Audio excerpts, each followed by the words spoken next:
Pineapple. Looking very good. But I was very proud of it. President Pena of Paraguay is here. President, thank you very much. Young, handsome guy. It's always nice to be young and handsome. Doesn't mean we have to like you. I don't like young, handsome men. Women, I like. Men, no, I don't have any interest. Good. That's right. Thank you very much. You're doing a great job, too. That's my president. Good morning. Rise and freedom. I mean, that was incredibly awkward. But when you're on live television and you have to improvise and just speak off the tip of your tongue, I mean, yeah, anything can come out. I think he's trying to be funny. I think he was funny. I don't know. I think he just has a really good sense of humor. Like, yeah. He was okay going there. Hold on. It gets better. President Mirziyoyev of Uzbekistan, who is where? There he is, and a friend of mine. We've got one of the most difficult names in history, but that's okay. It doesn't matter. Aww.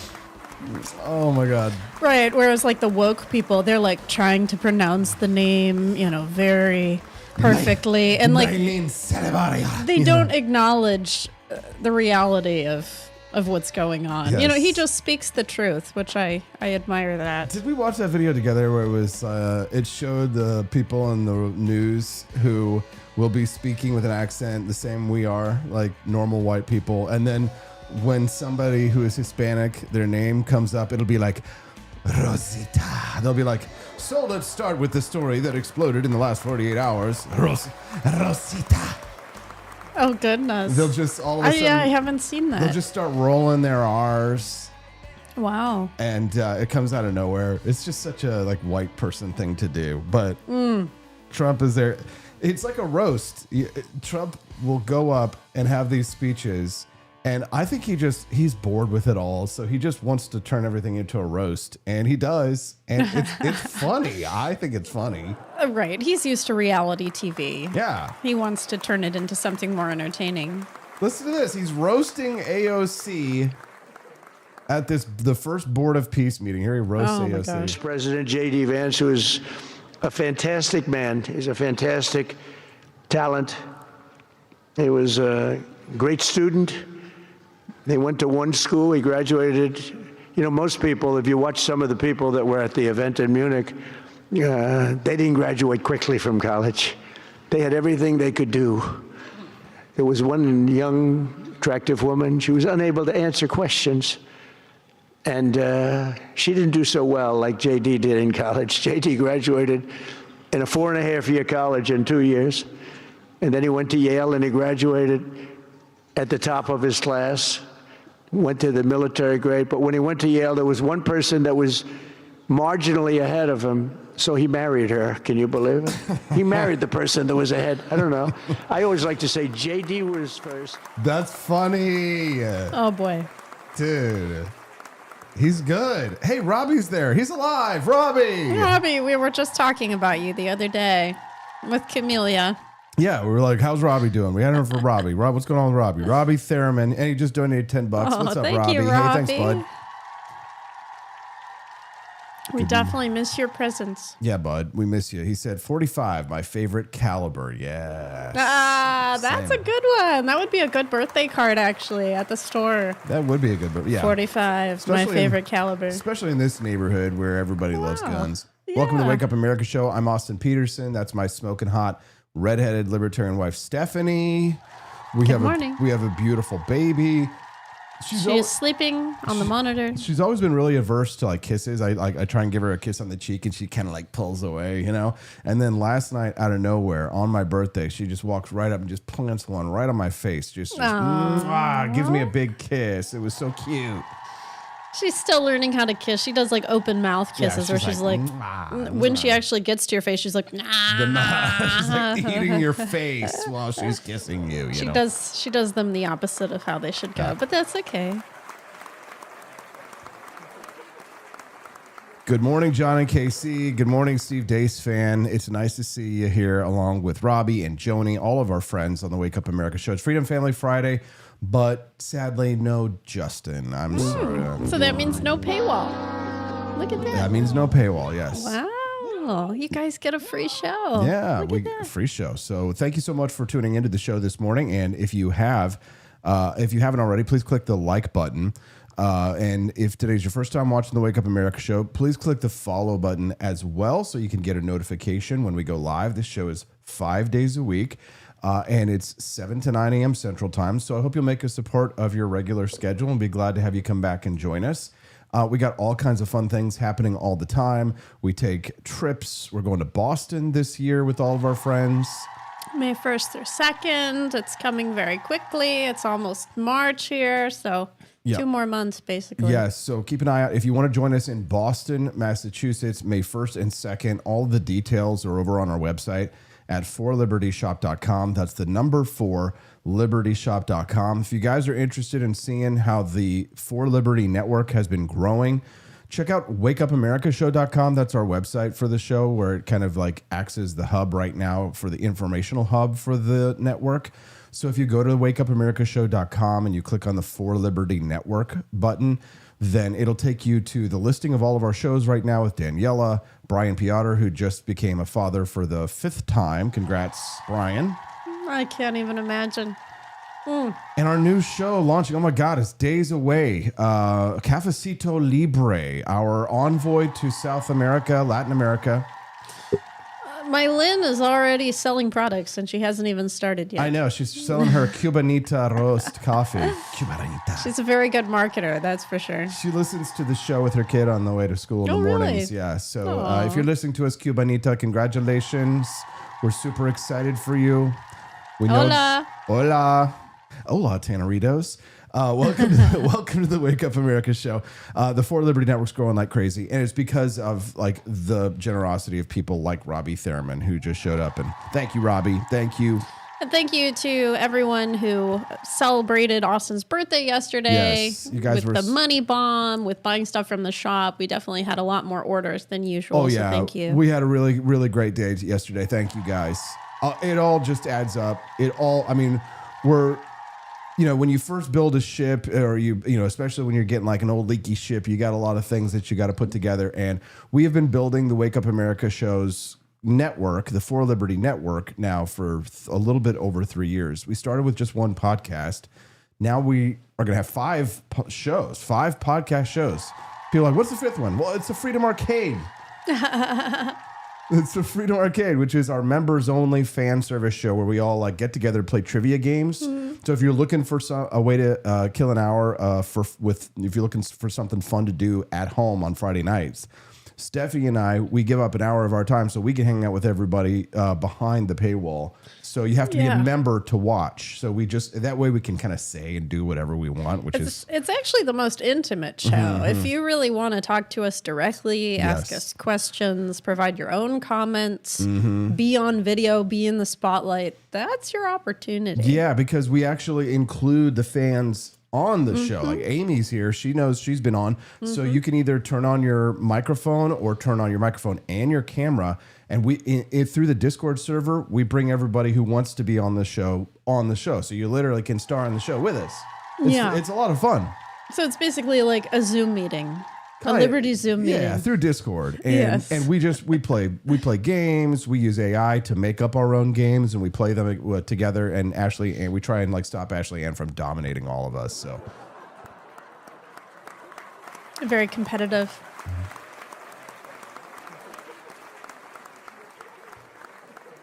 So we do have news, we do have stories, but just so you know, if you've never watched this show before, Friday is basically anarchy. So Freedom Family Friday means we can talk about whatever the heck we want. We could talk about the news stories that I've prepped for today. We could not talk about the news stories that I've prepped today. We basically can just do whatever we want. As long as we're having fun, that's all that matters. That's what Freedom Family Friday is.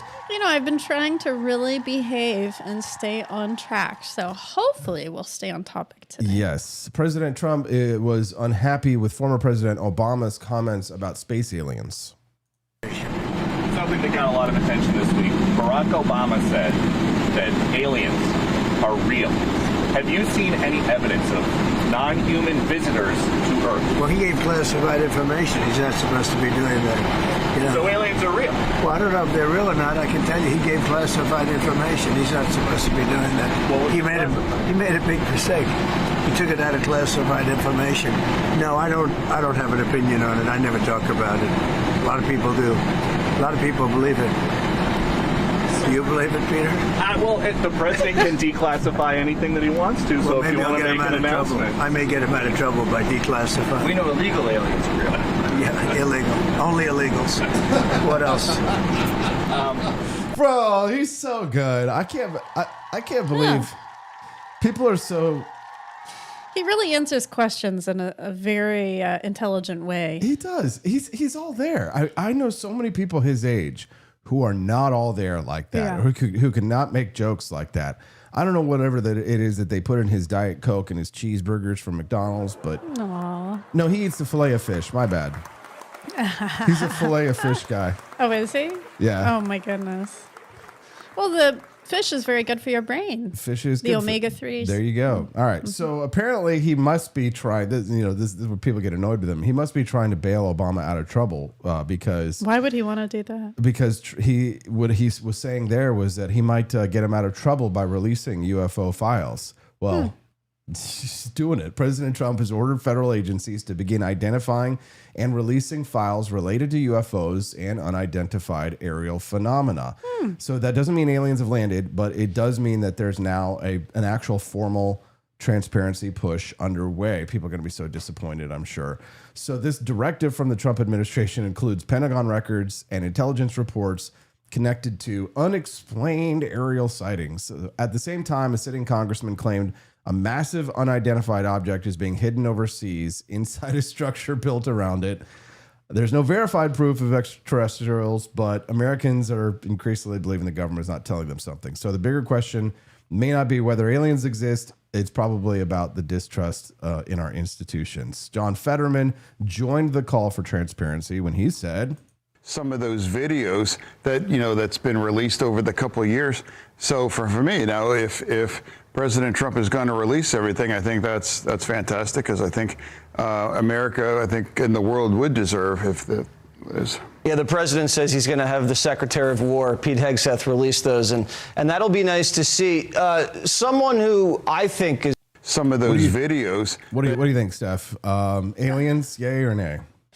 I don't think we're going to come up with anything, but I do think the conspiracy theorists are going to have a field day with this information, because the documents will say we saw some sort of foreign object, we don't know what it is, and then the conspiracy theorists will be like, yep, it's aliens, it's a UFO, yep. Well, do you think that this becomes like the Epstein files, where even if they're all released, if there's nothing dramatic in it, that they're just going to say, oh, well, it must be a cover-up because it didn't confirm my bias, or there wasn't, the things that I thought were in there weren't in there? Oh, absolutely.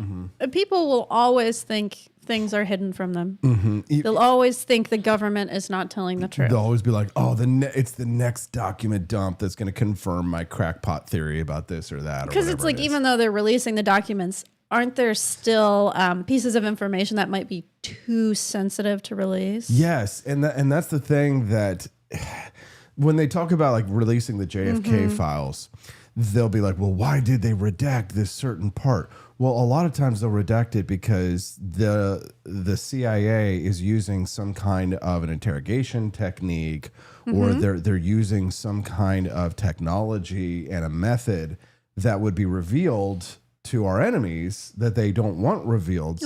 So they actually do redact things sometimes because of national security reasons, and not because they didn't want to inflame the public with your crackpot theories. And so I think if there really was evidence out there somewhere, we would probably redact that, because we are actively trying to protect ourselves from that life. You would think. You wouldn't want that life to know that we know about them and we're trying to defend ourselves against them. Stuffy, do you believe in aliens? In the sense of like the Aliens movie, no. I don't believe wait a that minute, there's which like these aliens movie? green aliens, like the typical stereotypical green aliens. We come in peace, coming down from this like metal UFO. I really don't think that exists. No. I have seen orbs before with my mom years and years and years ago. We were driving home from Red Robin, the restaurant, and all of a sudden we see all of these like red circle bubbles coming up, launching up into the air. I swear. And there were like tons of them in the air. And then all of a sudden, one by one, they just start going down. And we see them exiting the sky. And then when we got home a few minutes later, there was a huge crash of lightning. And I was like, wow. And in that moment, I really felt like I saw something. I got to tell you about my experience. This was very similar. So when I was in college for the very first time, I tried the pot. I went... My mother and I were sober. We were just at Red Robin. I don't think they had put any drugs in our burgers. No, I was taking the pot. This is a true story. The pot, marijuana? Yes. Okay. I was doing the marijuana. Okay, yeah. And I remember it was like I had never done it before, and I thought I'm never gonna do this ever again. Yeah. So I wasn't even like I was very much peer pressured into doing it. I was saying no, and I was saying no. I was doing everything that just say no. I was doing everything that Nancy yeah. Reagan had taught me in the 1980s. Yeah. And then this gorgeous redhead at the party said, "Here, let me just I'll just blow it into your mouth," and I caved instantly. And then you saw aliens? Well, sort of. So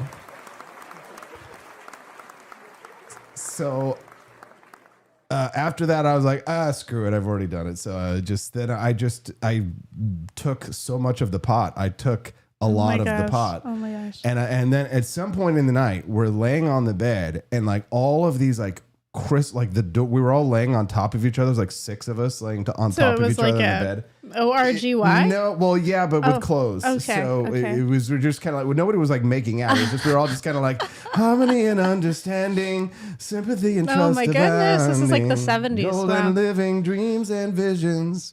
And it was, and then at one point somebody opened the door, and then when they closed the door, the shards of light started making crystal stars all over. Yeah. And that's when the little green men appeared, and somebody You saw little green men. yeah, and then all of a sudden, I shouted as somebody left the room. I said, "It was like a starry night," and then but nobody asked. Oh my God. They were all in their own little worlds and their own little minds hallucinating. Aquarius. No, see, this is the problem with the United States. I mean, yes, I'm a libertarian. I believe you can do whatever you want with your own body, take whatever drugs you want, but it also makes us as Americans very paranoid.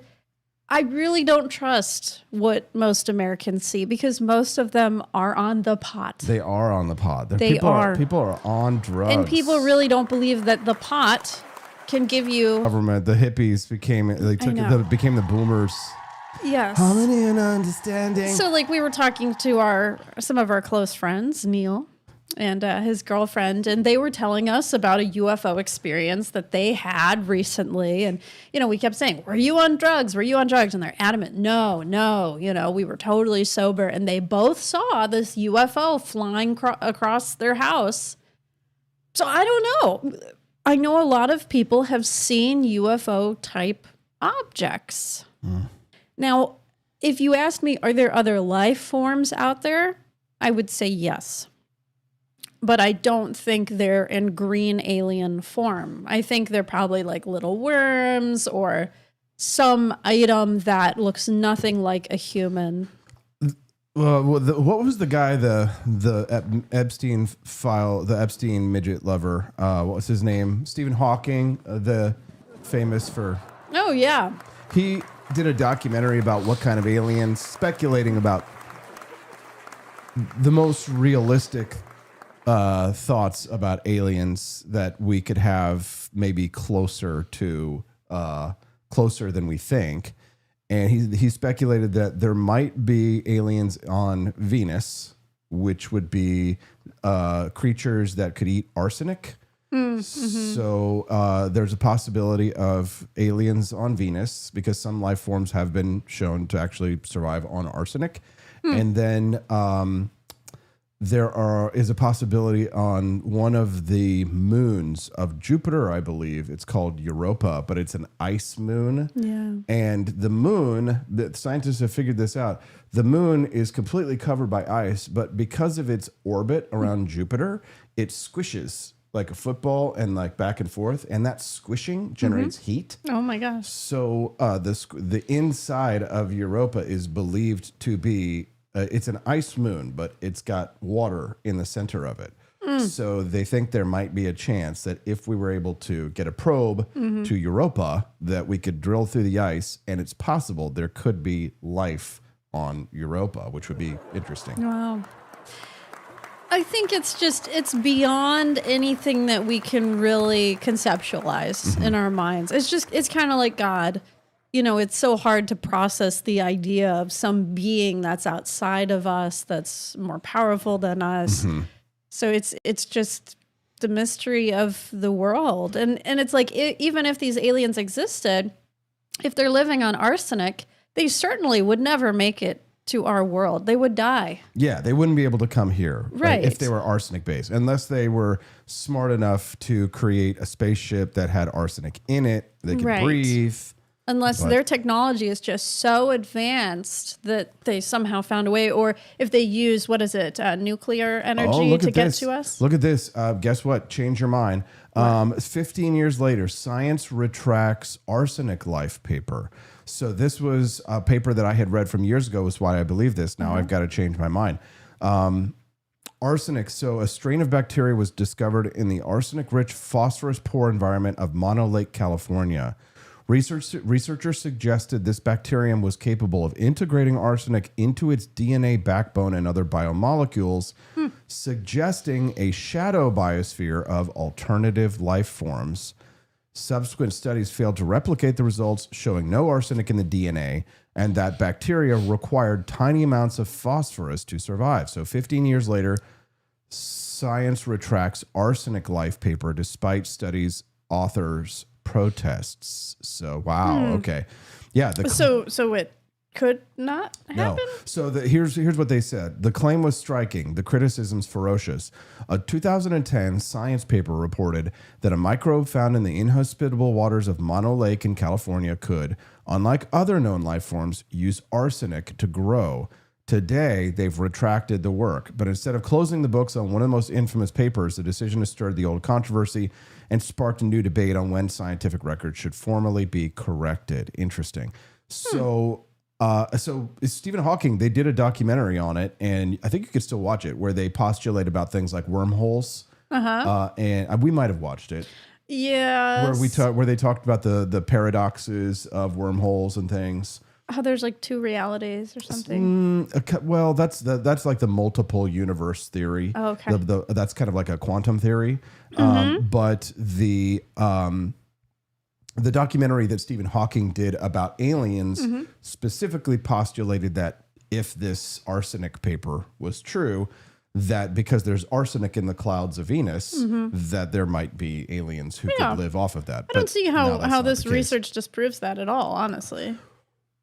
Well, it's the research itself is disproved. So the arsenic theory, because they had found this bacteria in this lake in California and believed that it was living off of arsenic. But it's living off phosphorus too. Phosphorus, yeah. Right. So it would require phosphorus, but I mean, I think in terms of any life form out there, you got to kind of put your rules in your head out the window. Yeah. Anything is possible. Anything can live off of anything. Like if we could have somehow spawned out of whatever, the Big Bang, God, whatever, like then anything is possible. You know what the hardest thing, what's not possible is to get people to change their minds, because you know what people never do? People will never change their minds about things. Very rarely. Oh, no, it's just like with ghosts. You either believe in ghosts or you don't. You either believe in aliens or you don't. People are just very hardwired that yes, they do. I mean, I'm sure if you asked me about these things like 20 years ago, I probably would have said, oh, yes. Aliens exist. Oh, yes. I believe in UFOs. I believe in ghosts and spiritual interventions. What do you think now? I'm less of a believer now. Is it my fault? I would say. I'm sorry.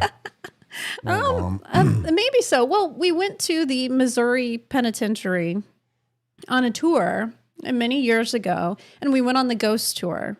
And so I always have kind of been a believer of ghosts. I've been a believer of like crossing over, you know, talking through mediums to people who have died, things like that. Maybe it's just because I wanted to believe it. You know, I was just always more kind of spiritual, dreamy in my head. But we went to this tour, and this woman, she was trying to find a ghost in one of the jail cells. She had a cat toy that she was trying to get to light up. And we stood there for over 10 minutes. Nothing. And the woman is like, I swear, we usually make connection. I swear, you know, and they're making all kinds of excuses. And it's like, I don't know.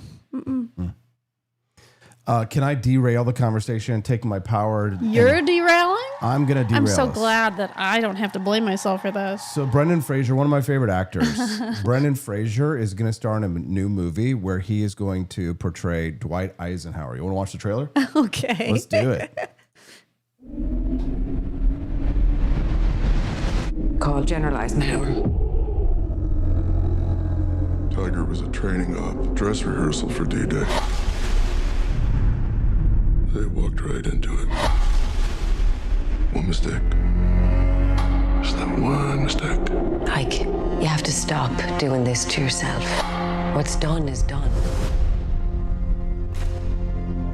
Group Captain Dr. James Stagg, here at the express request of General Eisenhower. Do we have a date yet for the invasion zone? D-Day is in 61 hours from now. This is the largest seaborne invasion in history.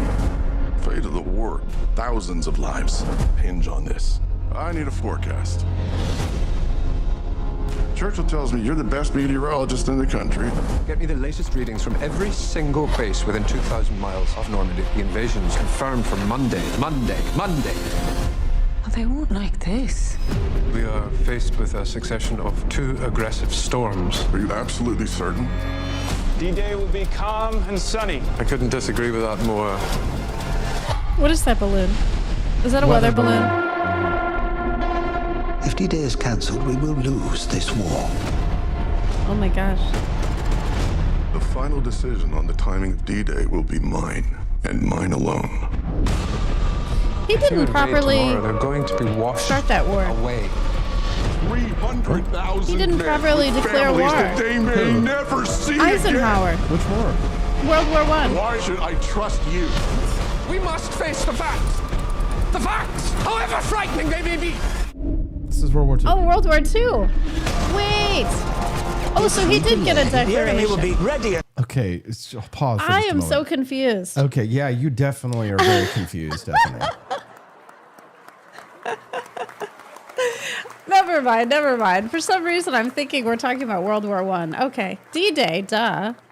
D-Day is World War II. I knew that. Stephanie, what the hell are you talking about? Oh, what are you talking For about? some reason, I thought Eisenhower was earlier on. Never mind. Just kidding. They were talking about Churchill, so duh. What are you talking about, Stephanie? For some reason, I was thinking they were talking about World War I. Never mind. I just had a dumb blonde moment. This is how I feel right now. Let me get you some help, Truman. You're not well. I know. I'm Truman. You're Why do you her. have a baby? I'm so ashamed of myself. You can't stand me. That's not true.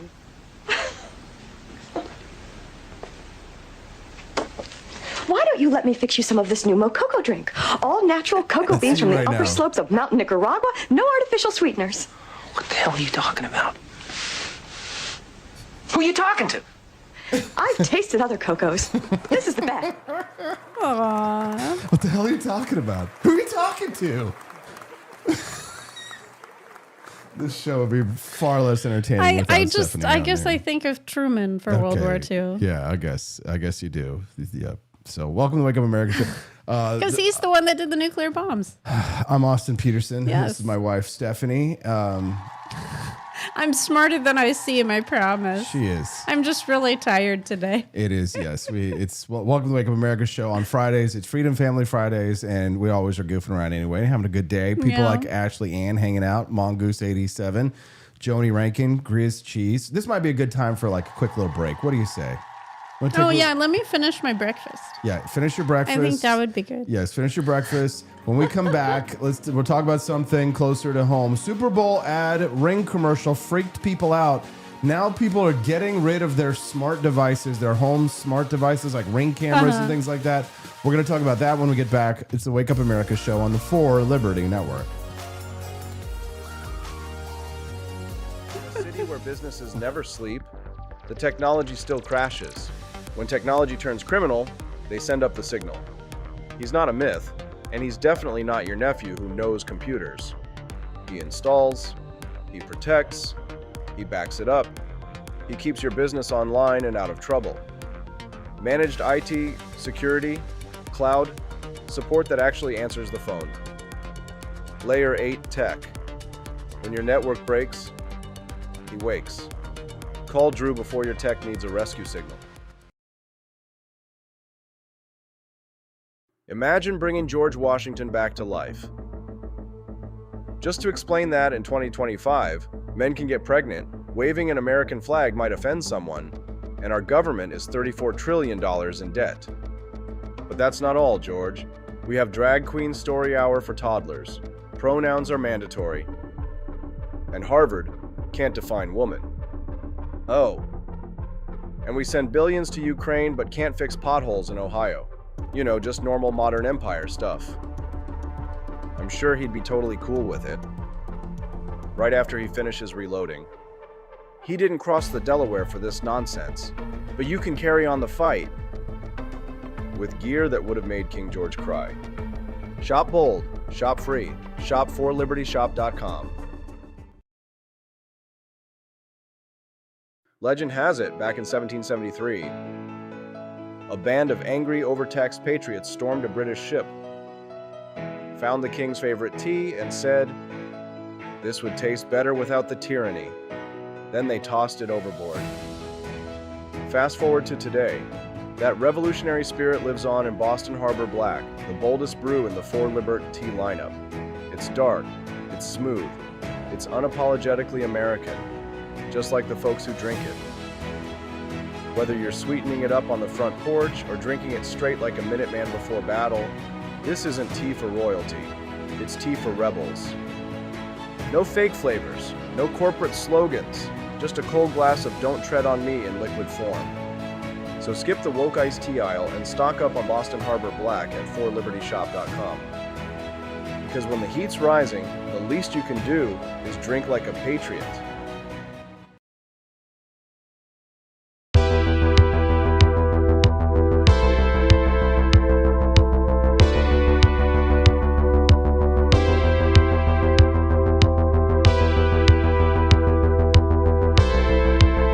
Are you tired of the strange radioactive effects of leftist culture? Do you ever wonder what happened to good old-fashioned American values? Well, fear no more, because there's a new force fighting back against the cultural rot of today. Introducing Culturama, a right-of-center talk show that's taking back the future today.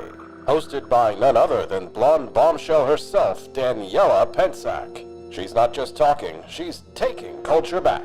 With sharp takes, brilliant guests, and a few surprises along the way. Tune in to the live video podcast twice a week, because the future doesn't have to be weird. It can be Culturama. If there wasn't going to be somebody who was a fiery champion of liberty, somebody who would get out there and who would be aggressive, and if they wouldn't do it with more fire or passion than I had, then I would go and I would fight this battle for us. I've fought for the principles that we all share. Parties tend to be secondary to me. We're here because we believe in the principles of liberty. I am not a perfect messenger, but I think I'm a damn good one. This is a replica of our first president's flintlock pistol. You have my full support, my respect, and my gun.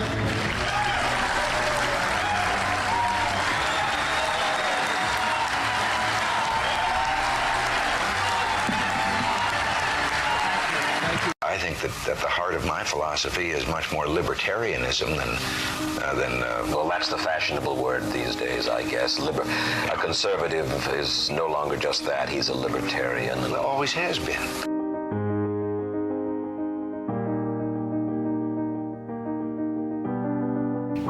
Yet any time you and I question the schemes of the do-gooders, we're denounced as being against their humanitarian goals. They say we're always against things, we're never for anything.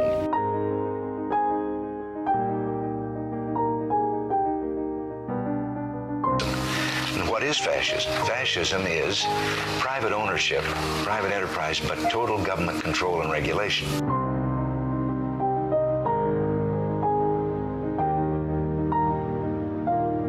Well, the trouble with our liberal friends is not that they're ignorant. It's just that they know so much that isn't so.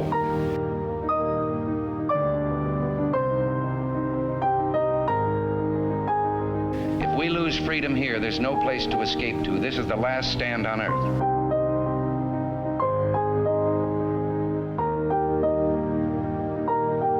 This is the issue of this election. Whether we believe in our capacity for self-government or whether we abandon the American Revolution and confess that a little intellectual elite in a far distant capital can plan our lives for us better than we can plan them ourselves.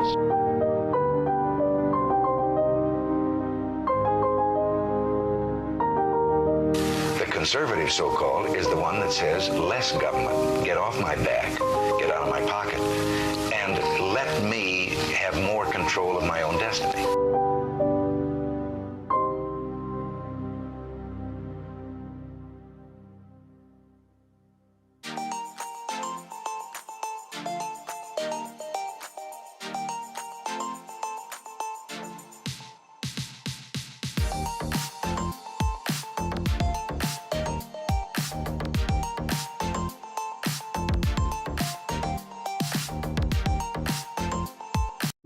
Do you hate the deep state? Do you reject the Antichrist in all his ways? Do you believe that aliens...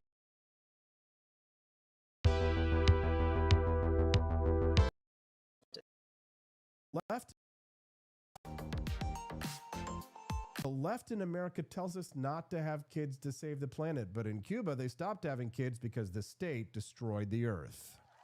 Collectivism doesn't create justice. It creates shortages, corruption, and power for the few. I've not just seen it, I've lived it. My family escaped it. Now the same failed ideas are being sold to a new generation. I'm here to expose the lie and defend liberty. From Cuba to Argentina to the United States, the freedom movement is rising. Cafecito Libre is the exile voice of economic truth. Cafecito Libre, premiering March 3rd as part of the For Liberty Network, only on Rumble.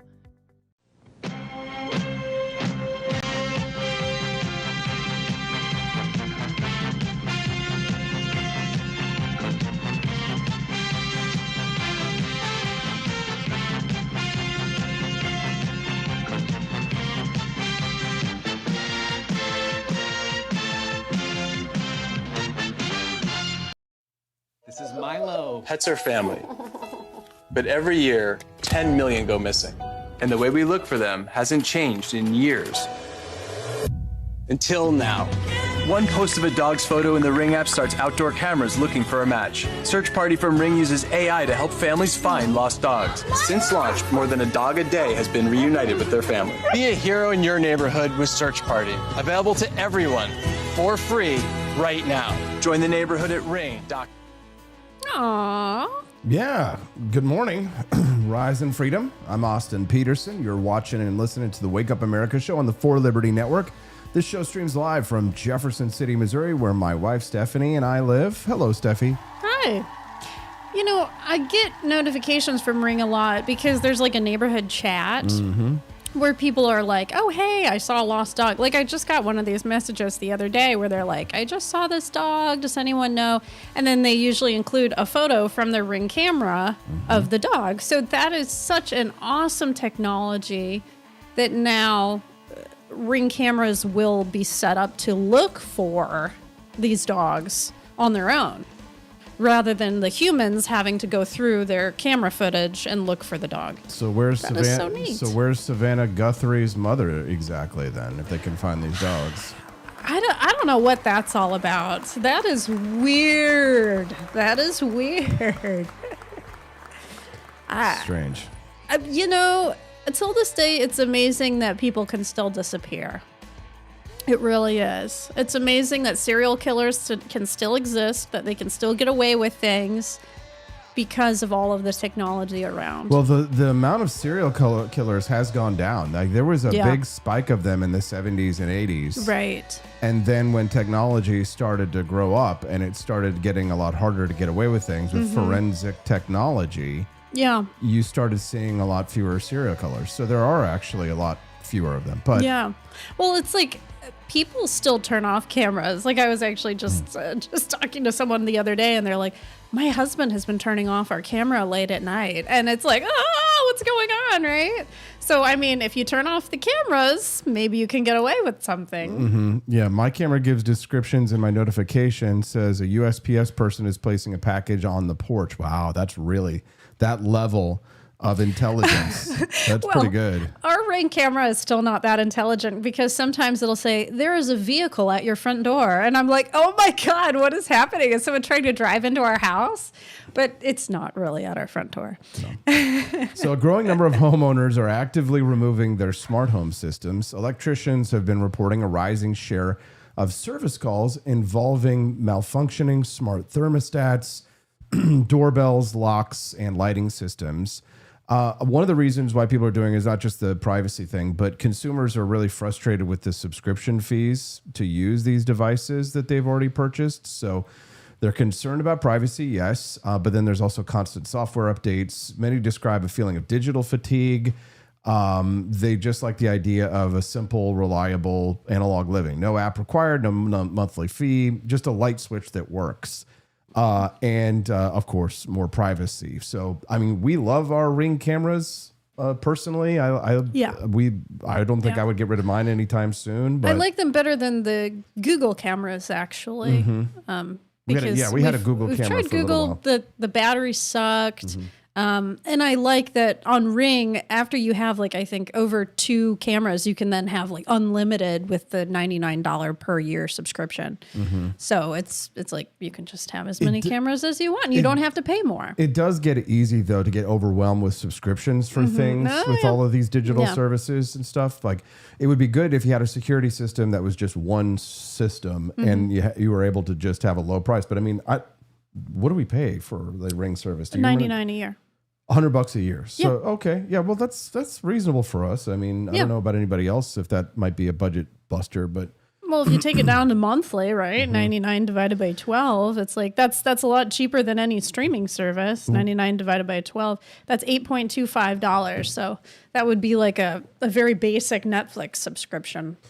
The nice thing is that you feel a little better at night when you got your cameras around the house so you can see what's going on. Well, the thing that I wish it would do, which maybe I'm just not technologically savvy enough, but I wish that it would like ping me specifically or have a certain like ringtone for the camera only, and then I can block out all other sounds on my phone while I'm sleeping. Like I just want to hear the Ring camera noise. I don't want to hear any other noise on my phone. Maybe I can do that actually. It's probably just a notification thing. Has anybody else's dog now learned to alert whenever they hear that sound? So they hear the Ring sound and then they all just freak out and start Kelvin and George know it. They know it. It's no longer ding dong, right? Like now nobody recognizes that sound. They all recognize Ring. I remember when these home security systems used to be so expensive. There used to be these massive home, like the one that was built into this house was way more expensive than our Ring camera solution. That's the thing. So I remember when I was talking to my dad about camera systems and surveillance, he has a completely, what do you call it? Where all of the documented footage is inside of a computer. So he keeps all of his footage on his own. It's not in a cloud. So a lot of people, especially in the libertarian community, they worry about their privacy. And so they tend to keep systems that are within their house and not ones like Ring or Google because they don't want them to obviously have their information. So, I mean, I get it, privacy. And I know that people have had their homes shut down before when they've said racist things, like that one Amazon person. That was what I was literally just getting ready to pull up right now. Let's see if I can find. This is the news story. I'm not sure if it's like a real news story or if it's going to be like 3 minutes of jibba jabba, but I think I have it here. Hold on. This came, I think, from our friend David Morrow from the Jesus Doll. But then over the weekend, other people started contacting me saying, what is this all about? We'll put it up. Guy gets accused of racism by his doorbell. So Amazon shuts down his whole home. Basically, Amazon, because of these smart homes and these features, locked the guy out of his house. Karen, doorbell said somehow he was racist. That's right. So basically, they turned off the access to his smart house. Why did they believe that he was racist? Like, why would a doorbell, what tricked this up? They were eavesdropping? This entire thing, there's keywords. I mean, a lot of us have these Ring doorbells, but this is not the first time for Ring. I mean, there's been a lot of things that have gone on. Like when I went ahead and I Googled this and I looked up, or I DuckDuckGo'd it. I still call it Googling, but I looked and there's people who are like terrified of like privacy. Libertarians use it. Actually, we get a significant amount of traffic to our website from DuckDuckGo. Yeah, actually. Sorry for anyone who uses with this. Drew probably uses DuckDuckGo. Yeah, I got it. Where the cameras got off in people's bedrooms. There's been recordings, all sorts of things. So these are all privacy concerns. But yeah, there's keywords in these doorbells. And they say something, and the Ring doorbell picks it up, and Amazon triggers it as racist, even if it wasn't, and they shut the whole home down? They shut the home down. No There's some sort of a privacy concern, and they shut the home down. That's what it comes down to me. It's a privacy concern.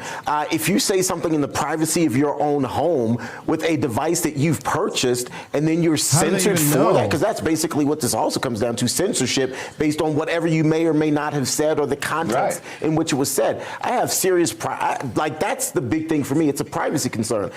You could say whatever you want to, particularly in the privacy of your own home, and then if you're being punished for that, come on, man. Come on, man. Now, if that black guy were woke, he would be like, nobody should ever be saying the N-word, anywhere. But instead, he's not woke. N-word, they should go to jail and we should kill them. Instead, he's like, you know what? Like, say what you want. It's your privacy. Cecilia uses DuckDuckGo. Oh, no. No, sorry. So does Relaxium, apparently. See, I told you. Sorry, I'll go back to using Alta Vista. Don't insult the audience. No, you need to go back to use Netscape. Yeah, Netscape. AOL. I'll start using AOL. Well, I still have AOL. Netscape browser. I get my news through AOL. Is it smarter to have a dumb home? We've seen clients unable to flush toilets. This is not a fake news story. When the smart home devices Ellie Bailey was expecting in the post never showed up at her home, she was frustrated. As a technology viewer, these products were crucial for work. When she found the cause, she had to laugh. It wasn't a sticky-fingered neighbor or rogue delivery driver. The very thing she'd hope would prevent missed deliveries. It's pretty funny. She says the thing that was so it wasn't a sticky neighbor, but her smart doorbell. Turned off her toilet. Okay, so this is the thing. She says it had an obvious flaw. When someone presses this doorbell, all it does is send a notification to my phone. She says this feature is great when she's out, but without a telltale chime, she was missing deliveries while at home and away from her phone. So the crazy irony is the doorbell itself does make a little ding-dong sound when you press the doorbell button. The doorbell does. But yes, but it's only loud enough for the person at the door to hear it. And that's what I'm talking about in terms of the notifications. Like if my phone is on silent, I wish that I could still get the Ring notifications as if the doorbell is going off in the house. That's what I'm saying. Well, do they not have like a literal, there must be like a doorbell or something attachment that you can like put in your home, right? That you could have the home be alerted. There must be. I don't know. Yeah, it's like I miss when the phone used to ring in the house when we would have a home phone, because now it's like we all keep our phones on silent. We keep them on vibrate. We don't hear our phones. I wish there was some sort of like speaker in the house where I could still hear when my phone's going off, or I could still hear when a camera's going off. I would like that. Georgina Wilson, an architect in Sydney, Australia, learned the hard way that technology is brilliant until it isn't. When her husband pressure hosed the front of the house and accidentally watered their smart keypad unit. Whoops. Oh my God. They should be waterproof. It forced her to put a backup plan in place to have keys in a hidden lockbox with copies distributed to family members and neighbors. That's old school, right? She says some of her clients have had similar or worse experiences. We've seen clients unable to flush toilets, lock their front doors, or exit garages during power outages. Oh, that's an interesting power one. outages would be major. Now, I'll say that we don't have a cloud type of camera for Hazel in her crib. I specifically chose that because I don't want perverts looking at Hazel. Right. And so we do have a closed system. It's like a walkie-talkie style device. Now, the only downside is if we ever go out of the house, like let's say, she's at home, with a babysitter or my mom or whatever, like we can't see her. Only the person in the house could see her. So that's the only negative. If you really cared about operational security, you wouldn't have said that publicly on the stream to 103 people. Oh, well, I'm saying perverts can't look at her, Yes. How do you know? That's what I'm saying. How do you know they can't hack into that? And now they know what kind you have because I don't you just know. showed it on the stream so that they can find it. That's what you Well, if they had access to our baby registry, which they did, they would see that this is the type we asked for. So I guess they could have done it way back then. we need to hire. We need to hire Layer 8 tech for security. So here's the scary side, of course. Experts say smart homes are prime targets for cyber criminals. More than 120,000 smart home cameras were hacked just in South Korea last year.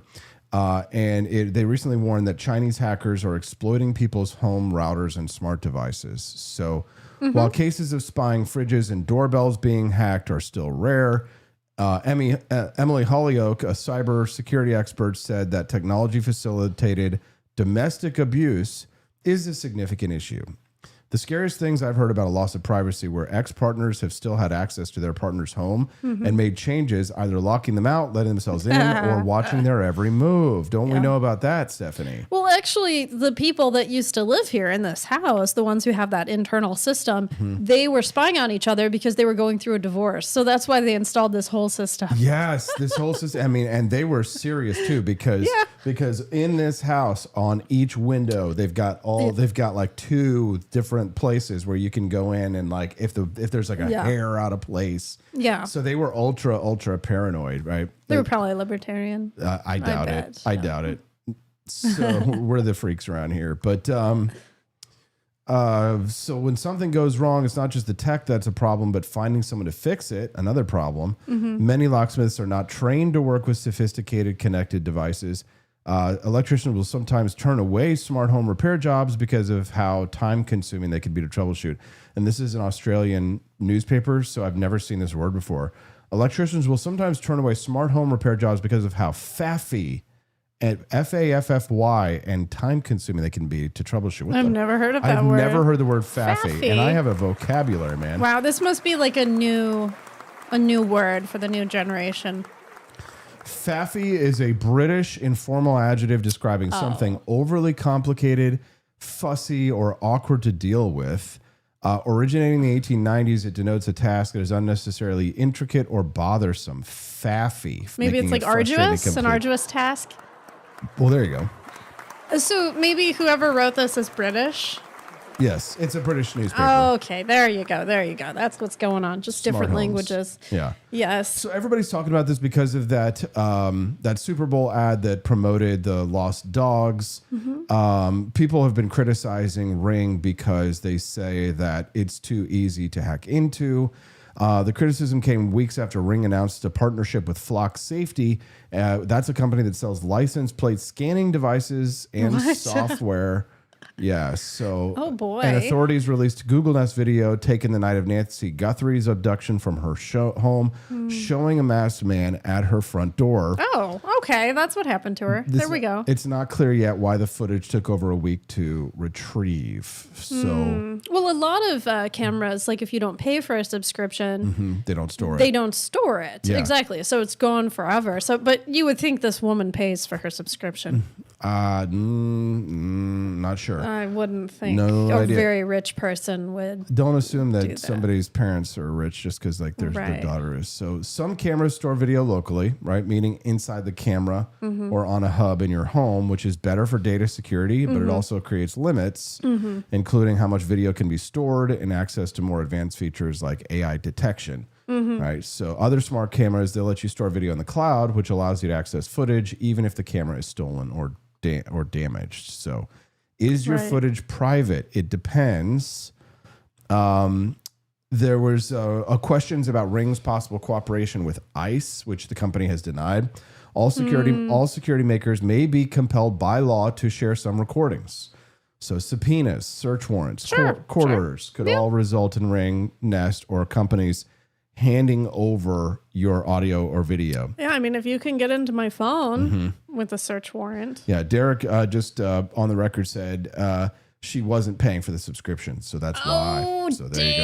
There you go. Wow. Okay. So companies can also share your videos at the request of law enforcement if the situation is deemed an emergency. So if someone's immediate danger of death or serious injury. So well, you were just talking about this yesterday. We were just watching some footage of this influencer woman who abused her children, and the police did not have a search warrant, but they had cause to go in the home because they probable cause to go in the home. And so we were actually having a discussion about search warrants versus probable cause, because the woman at the door was like, you can't go in my house, you don't have a search warrant. He's like, oh yes I can. Yeah, I don't need to explain it to you. So this was a woman who was abusing her children, starving them and using them for making videos as an influencer. And they showed up to the home, and because one of the kids had escaped and gone next door to find some food and some water, and the child said there were 2 other children at least in the home.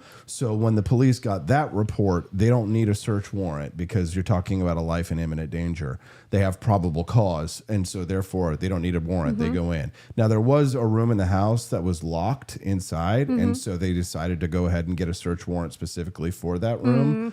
It was for the safe, wasn't it? It was for a safe. Yeah. Yeah. They wanted to make sure there wasn't like a child that was locked in that safe or something. Well, they did find handcuffs in there and some other items. A lot of odd stuff. Yes. Yeah. Some of you might remember this story. It was this blonde chick. She was kind of like a hippie, and she was starving her kids to death. So, in an ad for this Ring camera, the one that we played earlier, is they have this new AI powered feature called Search Party. So this is what people are really talking about. So the tearful little girl, she, finds her missing dog, and everybody's like, "Oh, wow, this is so brilliant!" Right? We've actually seen this being used in our neighborhood. I've started to see people in neighborhood like turning on like that search party. Oh, really? Yes. Oh, I guess we have it then. I guess I can turn it on. You could, right? In theory, right? So we might have to update the software, but people are decrying this as dystopian and terrifying. In a rare unifying moment, Senator Edward Markey, Democrat of Massachusetts, says this definitely isn't about dogs, it's about mass surveillance. And Stephen Miller, conservative, says the Ring Cam lost dog ad is just propaganda for mass surveillance. So I'm trying to think how I really feel about this, because I know if we lost our dog, we would really hope that there were cameras other places that could help us find our dog. Like, I remember a few years ago, somebody came to our door at 11 o'clock at night. I was freaking out. I thought they were a bad person. And they asked us if we had seen a dog, right? They weren't using cameras. They were using the good old-fashioned way of coming to our door. And they're like, have you seen our dog? We're looking for our dog. And we're like, no. Next morning, their dog was literally in the street in front of our house. And we got that little Yorkie, and we kept it in our backyard. Austin got it with like a blanket. Remember? Yeah, I went and picked up. Yeah, because I wanted to bite me and I have to go get rabies shots or something. But if we had a Ring camera, it probably would have picked up that dog, was there in front of our house. No, because it's too far back. I think that the right, and we would have had to build build that sensitivity a little bit more. Yeah, which we don't do because it's annoying. Because people will go by the house. That's just an example. Like, seriously, like, you can find a lost dog. Sometimes they are sitting right in front of your house. Apparently, due to the privacy, the backlash, Amazon looks like they've canceled that Flock deal, the license plate reader. Oh.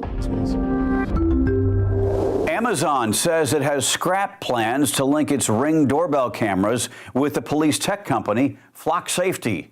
The decision follows mounting criticism over privacy concerns and just days after Amazon aired a Ring ad during the Super Bowl that renewed scrutiny.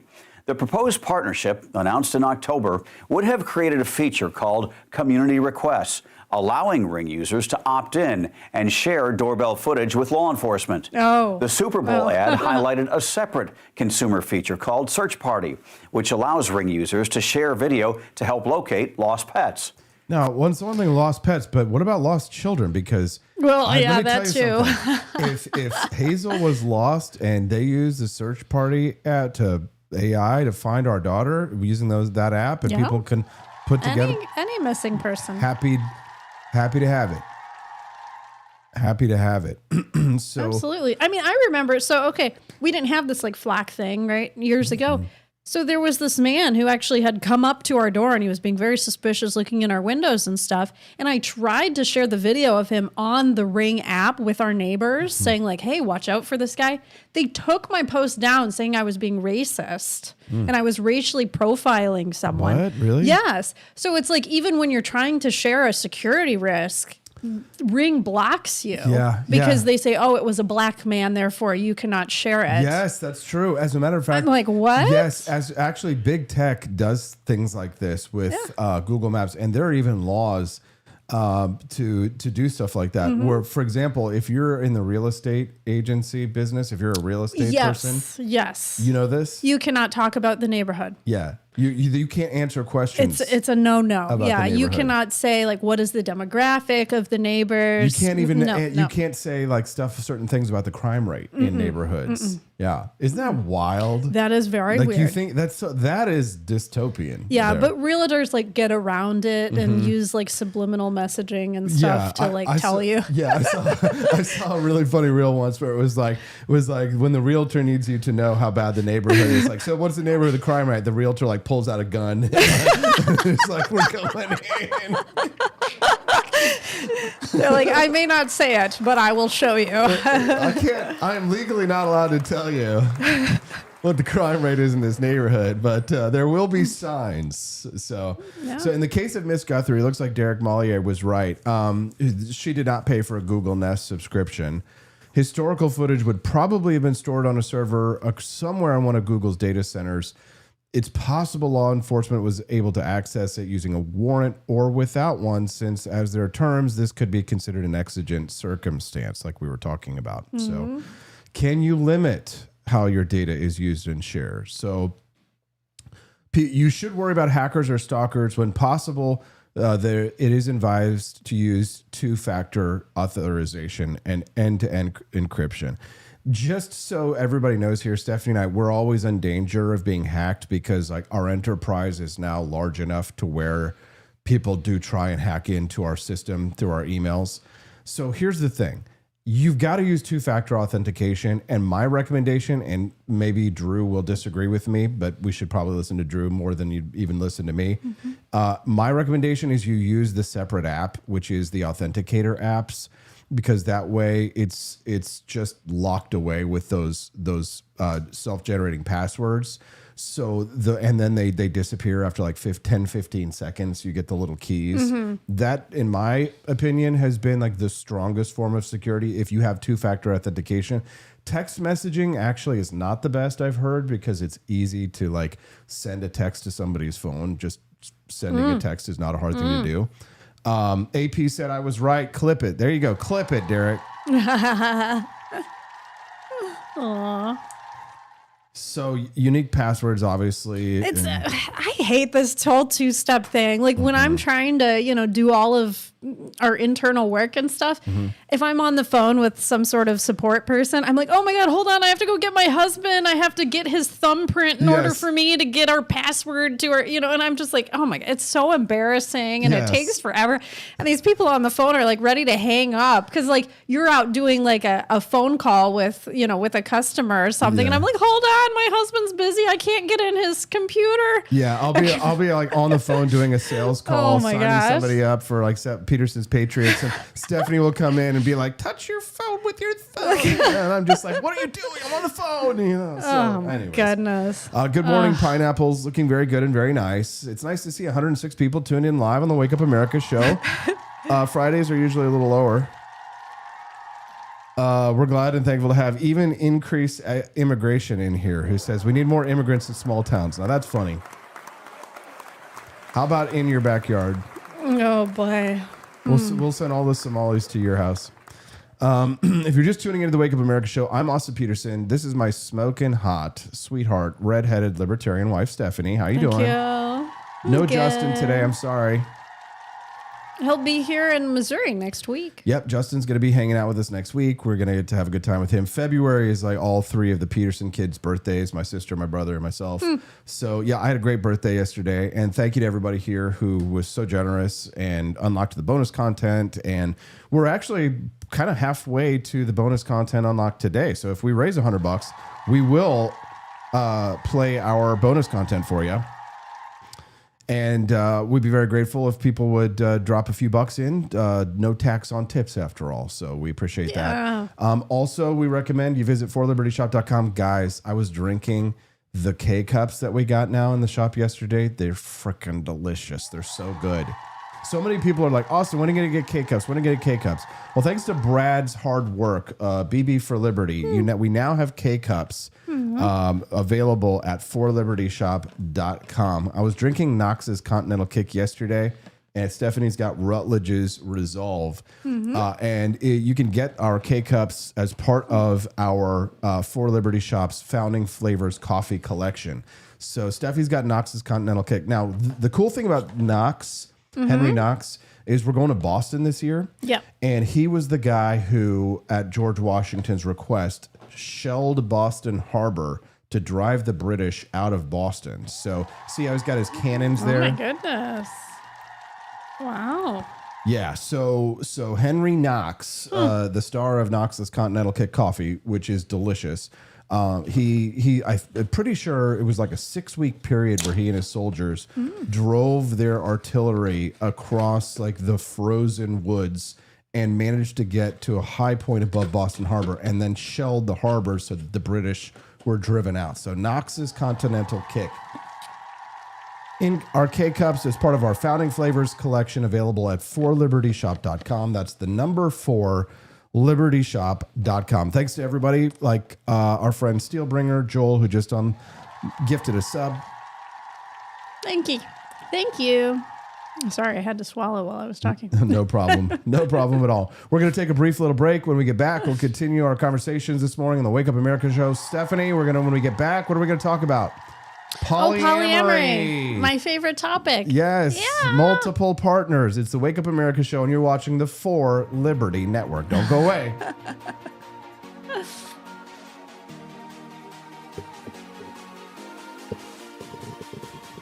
In a city where businesses never sleep, the technology still crashes. When technology turns criminal, they send up the signal. He's not a myth, and he's definitely not your nephew who knows computers. He installs, he protects, he backs it up, he keeps your business online and out of trouble. Managed IT, security, cloud, support that actually answers the phone. Layer 8 tech. When your network breaks, he wakes. Call Drew before your tech needs a rescue signal. Imagine bringing George Washington back to life. Just to explain that in 2025, men can get pregnant, waving an American flag might offend someone, and our government is $34 trillion in debt. But that's not all, George. We have drag queen story hour for toddlers, pronouns are mandatory, and Harvard can't define woman. Oh. And we send billions to Ukraine but can't fix potholes in Ohio. You know, just normal modern empire stuff. I'm sure he'd be totally cool with it. Right after he finishes reloading. He didn't cross the Delaware for this nonsense, but you can carry on the fight with gear that would have made King George cry. Shop bold, shop free, shop forlibertyshop.com.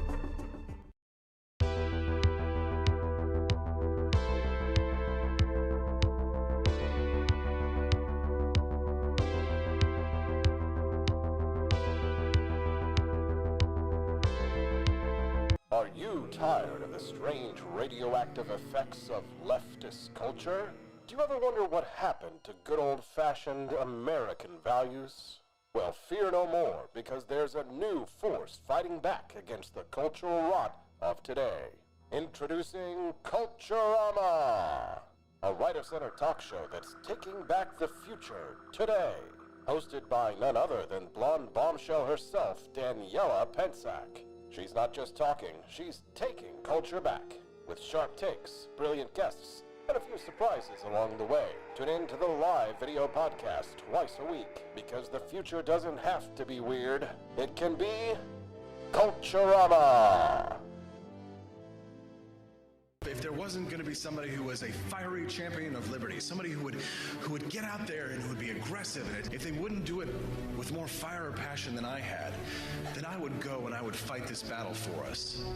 I've fought for the principles that we all share. Parties tend to be secondary to me. We're here because we believe in the principles of liberty. I am not a perfect messenger, but I think I'm a damn good one. This is a replica of our first president's flintlock pistol. You have my full support, my respect, and my gun.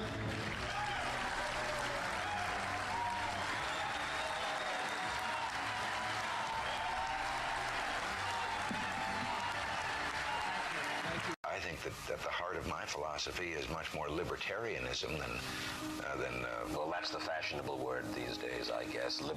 A conservative is no longer just that. He's a libertarian. And always has been.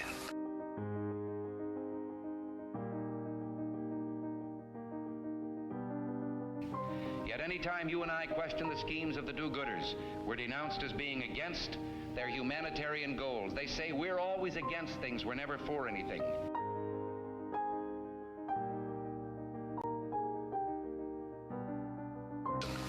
What is fascism? Fascism is private ownership, private enterprise, but total government control and regulation.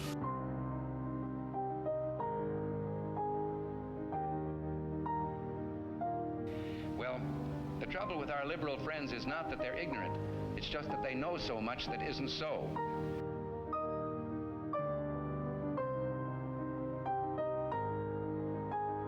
If we lose freedom here, there's no place to escape to. This is the last stand on earth.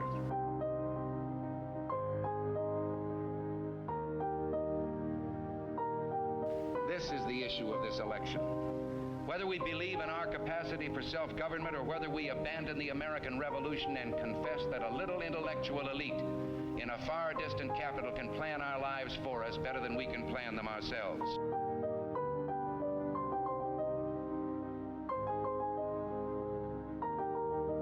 The conservative, so-called, is the one that says less government, get off my back, get out of my pocket, and let me have more control of my own destiny.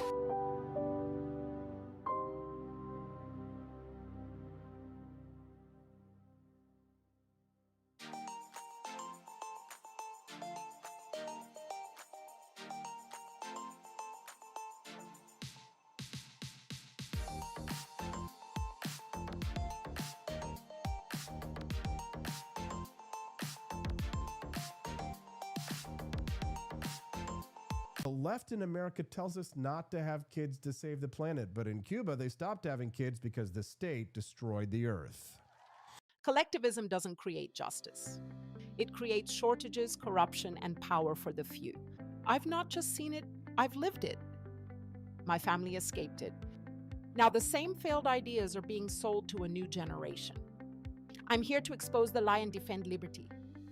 From Cuba to Argentina to the United States, the freedom movement is rising.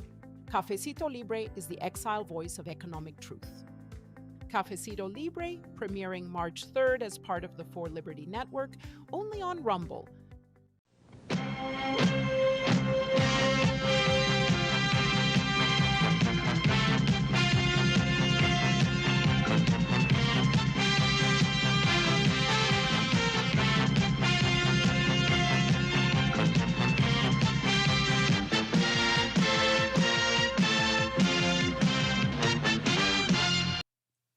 If you're a polyamorous person, chances are you've heard someone say, "Oh, I could never do that. I'm just a jealous person."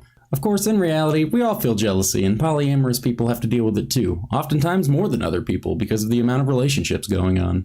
So I wanted to share some of the ways that have helped me deal with my own jealousy. Now, disclaimer, I am not any sort of therapist, relationship counselor, anything like that. I am just a person who has experienced polyamory and learned a few things. So, number 1, over-communicate.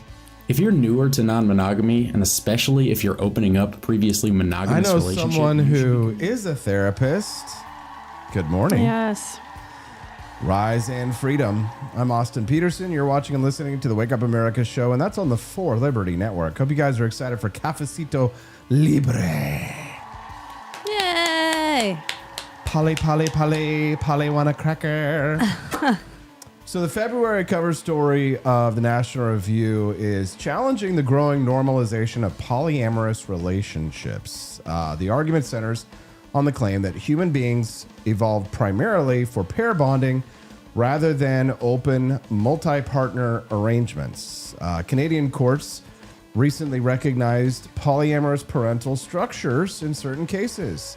Supporters say the law is adapting to modern realities. Critics argue courts are redefining family structures faster than social science supports. So it's a moral, it's a cultural question. It's also a legal and anthropological debate about what constitutes stability for children in society. At stake is how institutions define families moving forward. Joining us now to discuss My Freedom Family Friday. Oh boy. I have worked with a lot of polyamorous people myself, and unfortunately the outcome of mostly all of those relationships is they do break up. So you're not ready to be a sister wife is what you're saying? Because usually one of the partners falls in love with the person in the triangle, and then they end up leaving the other partner, and so then one person usually ends up alone. Unfortunately, and jealousy is very, very common. I think there's this book called The Ethical Slut, and that's like the Bible for polyamory and open relationships. Again, I mean, I'm a libertarian. I believe you can have any type of relationship you want as long as it's consensual.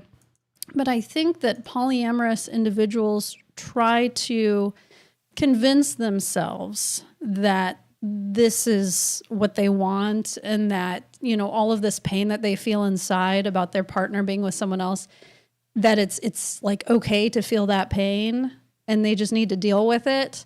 So I think there's just a lot of cope there where they're just like, oh, I'm really happy for that person, even though I cry every night and I feel so jealous, but I'm so happy for them. Love is infinite, like they say all that kind of stuff. In the end, it's crushing to a relationship. Yeah, well, you would think that it would mostly be men who are wanting to be in polyamorous relationships. You would certainly think so. But that isn't really always the case a lot of times. Yeah, it's actually been more so women now. Like I've had clients, and their men and their women have convinced them that the woman wants to be polyamorous. So in a lot of these relationships, only one partner is polyamorous, and they go out and date other people. So like the woman will be like, I'm bisexual. I want to experiment with other women outside of our relationship. So give me that space to express my sexuality with women. And then the man is stuck at home while his wife is with this other woman. It's like, what is going on? So you deal with this with therapy yes, clients, a right? lot. Yes. A lot. Yeah. And I mean, again, I support it if you can make it work, if everyone's consenting, but there's going to be a lot of hurt feelings along the way. That's for sure. And with children, it is very confusing. I mean, I haven't even thought about the, legally making it okay to like marry multiple people and have all these people be the parent. I mean, that would be very confusing, I would think, for a child. like we'll soon need to have books where you're like, I have 5 moms, right? Like a little children's book, like all my mommies. Yeah, I saw this clip from How to Be Single. I don't think I'll be able to find it this morning. It's a movie from, I think it's like 2016. And she wants to go and like be with a bunch of other guys and come back. So it's not exactly polyamory because she like ditches the original boyfriend. But then she like comes back and says like, oh, I've found myself. I feel like, you're the right one for me and we should be together. And he's like, I've moved on. I'm not taking you back. So exactly. The thing is that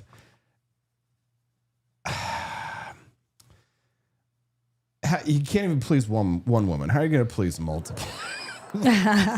And there's all different levels. Okay. So like polyamory is not just a physical relationship. Polyamory is also developing a deep connection with a person, whereas an open relationship is purely sexual in nature. So it's like, no strings attached, no feelings attached kind of thing. Yes. So I think for men, it might be more possible for them to have an open relationship because, again, they don't really attach emotions to sexual interactions as much as women do. Camellia is spilling the tea. Oh in the my God. chat. I always get her like very upset when we're talking about this No, stuff. she's not upset. She's spilling the tea. Oh, okay. She says we have mutual friends. Excuse me. Okay. Where it was the woman wanting another woman in the relationship. Yeah. She needed some help with the housework. Oh, is that why? No, I need help with the plumbing. Needed help with the plumbing. Stephanie, please don't. Yes. And again, it is these women because women are feeling empowered now. They're feeling sexually free. Unlike most women nowadays are saying they're bisexual and that they need to explore that attraction. Camellia says, I told the guy he was going to lose either way in that scenario. Oh, it gets freaky. I mean, I've heard stories where, there's like other partners attacking other partners and it can get violent and, very dirty. So people probably just need to at a certain point in their lives, they just need to pack it in. It's a little too late. I'm probably bisexual, but it's a little too late. I love watching all of the reality shows like Sister Wives. They have other ones too, Seeking Sister Wife. We've watched some clips on YouTube of a new show where there's this woman, she's married to a man, but yet she feels the need to go out with other men. And her husband, he is such a beta. And he's just like, I'm so happy for you. What show was that? Oh my gosh. He's like so clearly jealous. I'm not sure, but it's some reality it's like a TLC. crap, yeah. Maybe we can look up like TLC woman dating other men. But it's like this woman comes home and she's like, I just had a really great connection with John. And he was my first kiss outside of this relationship. And like her husband, you can see the pain on his face. He has this like smile that's just like stuck. He's like, yeah, he's like, I'm not so, I might so feel a little happy. jealous. Yeah, and it's like they have like an extra bedroom where she'll like go do things with the other guys. Yeah, and the husband is at home and they eat soup with the other partner. Like they were eating soup together and having like a really intense discussion about what's going on. I found it. Oh, good. I found it. Oh, look at yes, you. this guy. Thanks. So who are you going out with? His name is Isaac. Okay. Yeah, how'd you meet this guy? On the dating app. So does he know you're married? Yeah, it's on my profile. Okay. You made that loud and clear. Yeah. Yeah. Yeah, I mean, it's like the first thing on my profile. Okay. Yeah. So I mean, that's good though, because you want to be on the same page. Yeah. So what did you like about this Isaac fellow? This Isaac fellow, he's like very creative and like that's how he makes a living is like through his painting. So, he's like, seems like he's the opposite of you. Oh my God. Bro. Oh boy. You Oh can boy. see he's like defeated. And look, they have butterfly wallpaper. What kind of man would be in a house with butterfly wallpaper? Okay. Damn right, Stephanie. That is a beta right there. Right there. What's the first thing I did when we moved into this house? You put all of your pictures on the wall of all these people dying and having guns wars. and scary wolves and stuff. Yeah. I mean, I definitely, made some comments about some swastikas and things, but, Hey, well, they're from World War II. They're decorative swastikas. They're historical. But I was just like, this is so weird to be in a home with all this historical memorabilia.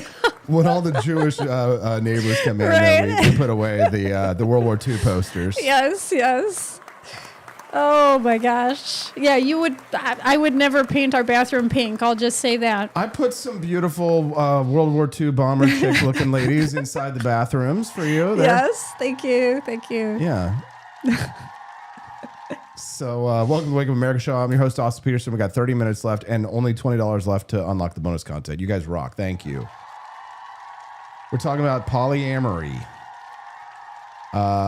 So should courts recognize multi-partner parental arrangements, Stephanie? So would that be can you legally marry multiple partners? Is that what the question is? Or is parental, it's not about multiple marriage. It's about multiple parents. So being these people are your guardians, your three moms are your guardians. Yeah. What do you think about that stuff? Gosh, it's not going to end well. You know what? So then just don't. How about just don't do it? If it's not a good idea, don't do it. Well, I'm just thinking about all of the I guess uncommon family types. Where sometimes grandparents are raising a child, right? I mean, that's accepted in our world. Not the same thing, right? It's not some random strange woman who's not biologically related to your kids. So you probably should just do what's right for the kids and stop trying to experiment on them. Right. I'm all for example, let's start at the most basic thing, that's not normal, right? That would be gay marriage, right? A gay couple raising a child, having two dads, having two moms.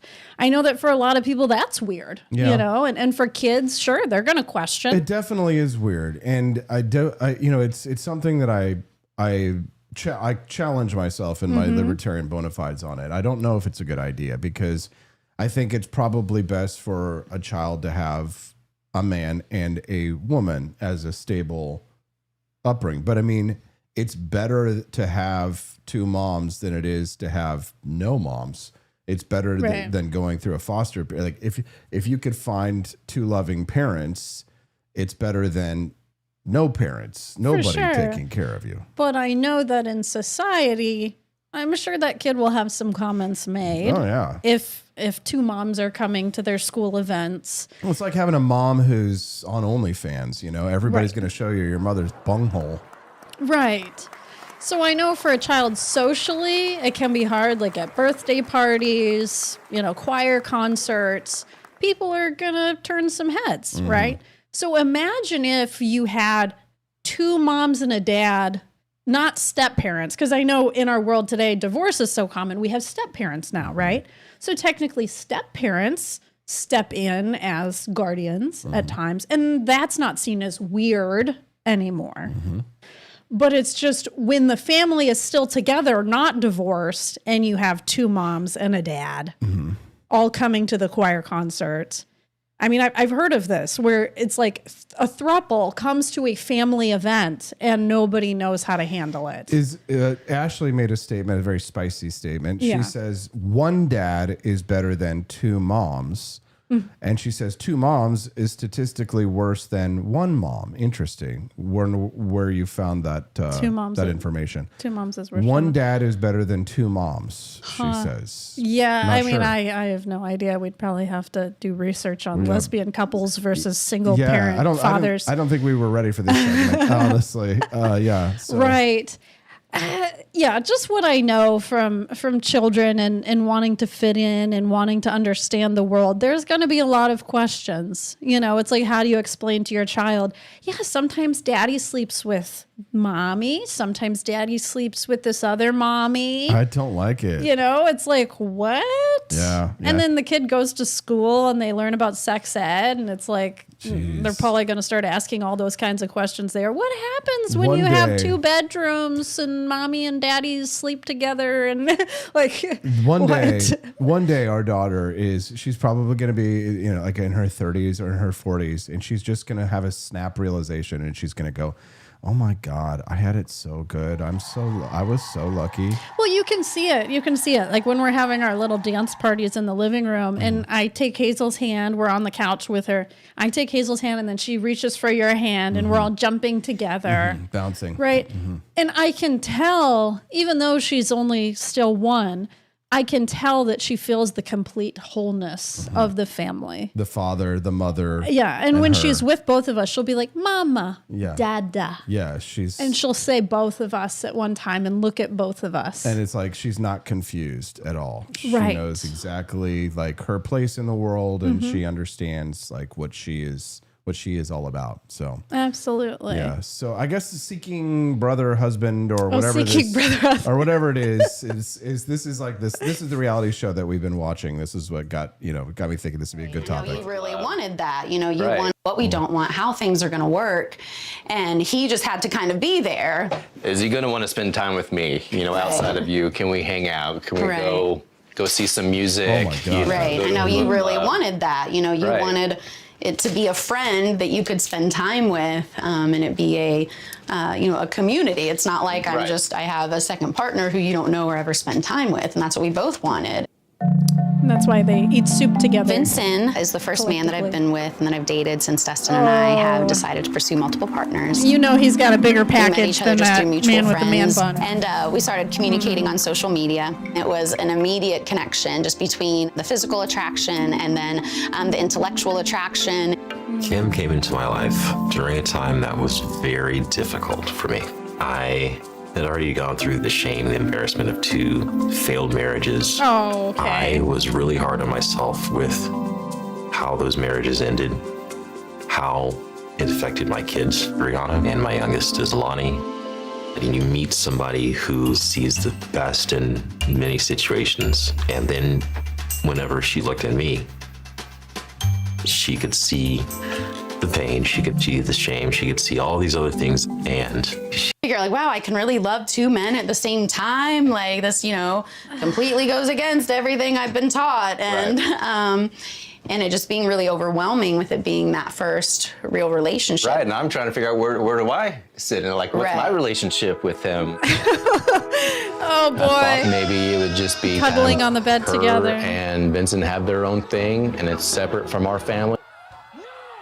The dog is like, what the heck? The dog is like, what is that smell? God. Oh my gosh. You know, I know that for thousands of years, people have been polyamorous, right? People have had harems. Yeah. And they've been with very young women over time. So I want to say that like this isn't natural, but I guess it maybe is. Well, to have multiple partners, to have multiple wives was multiple wives, yes. but women in history, I don't know if they had multiple husbands. Yeah, well, they did. The reason why they didn't is because there was a biological necessity to some extent. One man, in theory, if he was productive enough, could take care of multiple wives. There would be situations where there would be multiple women in a community, and like let's say there were harsh circumstances and several men died in a facility. One man can get multiple women pregnant, but once a woman is pregnant, she's pregnant for 9 months and she's out of commission essentially to some extent. So if you wanted to repopulate a community, all you would need is one man and many women. True. So from a biological standpoint, I can see where that has a purpose. If you had 99 men and one woman, you wouldn't be able to repopulate your community more than likely without some strange, a lot of strange stuff going on. But if you had one man and 99 women, you could repopulate that community very quickly. So that's why. It's just the biological realities of the differences between men and women. But nowadays, we don't really have that problem. We're not trying to populate a community. Maybe Elon Musk is. But now it's like these women are on birth control. A lot of them, they've had hysterectomies. They can't even have children, but yet they want multiple husbands. Yeah. So it's like we're not trying to populate anything anymore. Now we're just trying to have multiple relationships. Well, it is interesting that like this instinct has been, I won't say cultivated per se, but I mean this instinct has been activated in women, in modern women. Well, because modern women now have more choices than they've ever had before. They have the ability to do it, and so there's going to be experimentation. So it's one thing, I think, when you have it with adults and there's no kids involved. Yeah. Once kids get into the picture, then in that question, that's when we start saying, okay, at what point is the community morally obligated to set some rules to protect children from being in situations that are suboptimal, perhaps. I don't know. Right. I don't know. And I know most libertarians would say just have government stay out of the business of family and marriage in general. And if that happens, then who cares legally what's going on? Like, do I think it's abusive? No. If all of these parents are, loving the child and helping the child, I don't see anything wrong with it. But it's just confusing to explain. Yeah, I think more and more these days that there does have to be some kind of responsibility of the community towards children. And it's, you can't sell heroin to children. You can't molest children. Parents can't deny their children life-saving medical care, right? So some parents want to be able to say, well, it's my child and if I want to let them die from this completely curable disease, that's my right. No, that's not your right. Yeah, it's like, what's worse, having your parents divorced and then have step parents, or having your parents all loving each other and have sister wives, right? Yeah. It's like, would you rather have everyone loving each other and be together and not splitting? Or would you rather have all these, the step grandparents, step moms, step dad? It gets complicated, to explain that to somebody as well. So it's like, I don't know. Either way, it's just not natural. Yes. AI slop is causing a new trend in the opposite direction. I'm gay! I'm gay! I'm gay! I'm gay! I'm gay! I'm gay! Oh my gosh.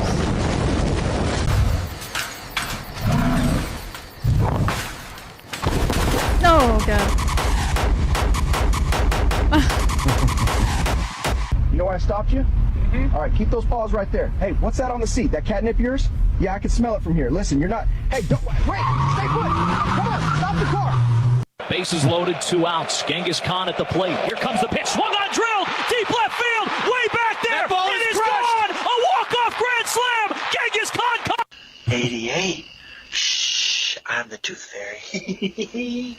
I'm a little fairy. I'm a little fairy. I'm a little fairy.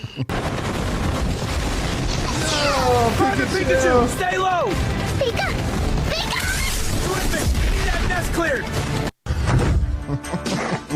So trend researchers you want to comment on that before I go into the segment? Oh, we've been watching a lot of these videos lately because we go through reels and sometimes we're like, was that just AI? Oh yeah. Because it looks so real. And I like it when it has the little Sora thing on it because then you know it's fake, but yes, I don't know anymore because there's no Sora label. Drew knows that this is the reason why we're paying $900 for RAM, unfortunately, these days. Yep.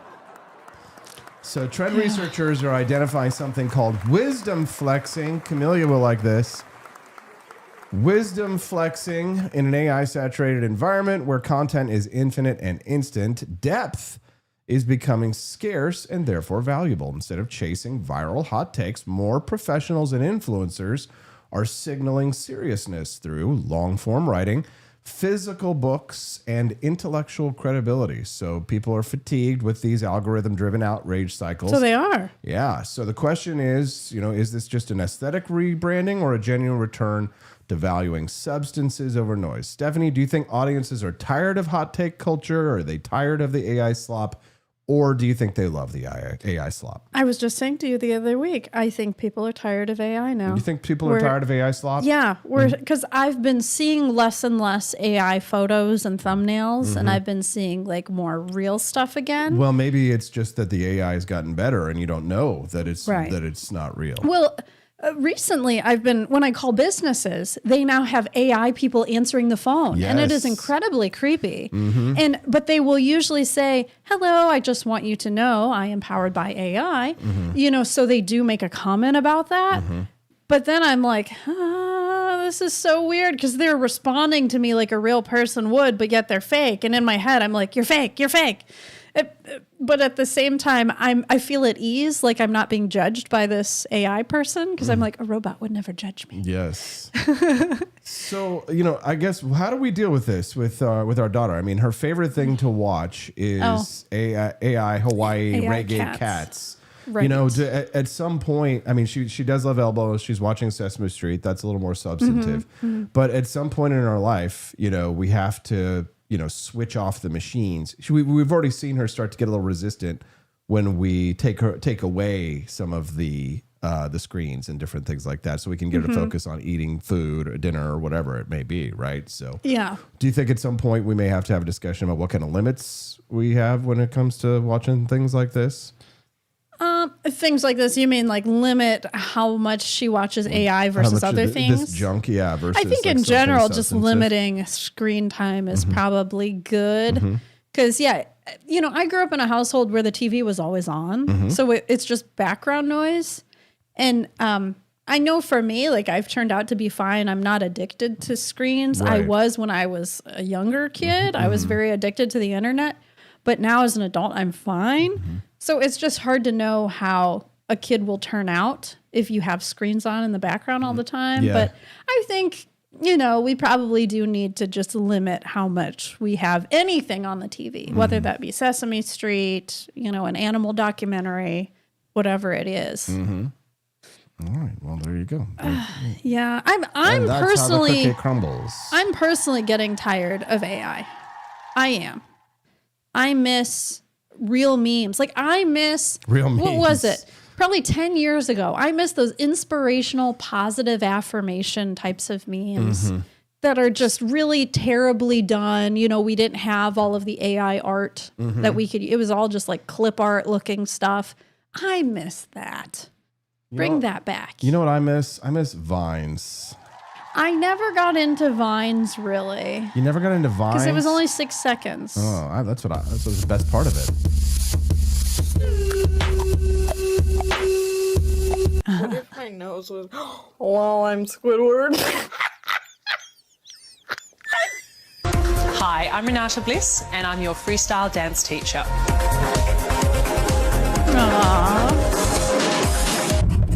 Road work ahead?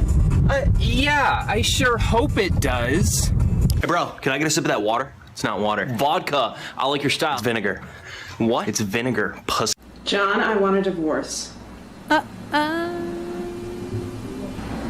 Divorce. It's not funny, John, and it's been coming for a long time. Why do you always laugh when I'm upset? I'm absolutely serious. The other thing I'm tired of is videos that are planned. What do you mean? Oh, you mean like staged crap? Yes, staged reels where it's like, they're like me playing a prank on my wife, and the wife is like sitting there like, and then all of a sudden he comes up and she's like, oh my gosh, those are the biggest. Those are the biggest videos on Facebook. They're the biggest, and I hate them. I hate them so much. I want natural. No. Well, the thing is, so this is how you know that like most people are pretty like sub IQ, like most humans aren't really humans. There's some other like race of creatures that I'm not connected to, because when you go to Facebook, you will see these videos pop up. And it's so obviously like this guy's got like a shitty military uniform on, and it's like he's coming home from the military, but his wife is cheating on him with another guy. Right. And he's like, oh, and it's like this weird pantomime shit. And people in the comments are just like eating it up, and they're like, "This, they think it's real. They think it's real."